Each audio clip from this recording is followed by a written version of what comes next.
warahmatullahi wabarakatuh. Kami masyarakat perkebunan Kota Baharu menyatakan sikap sebagai berikut. 1.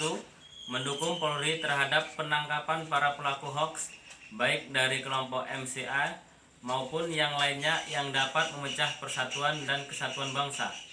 2. Agar Polri usut tuntas terhadap para aktor MCA maupun yang lainnya agar bangsa Indonesia terselamatkan dari pertikaian horizontal karena munculnya adu domba penyebaran kebencian terhadap etnis maupun agama tertentu.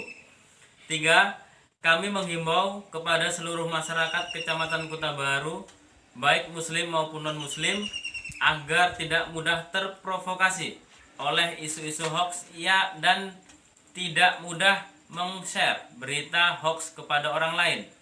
4.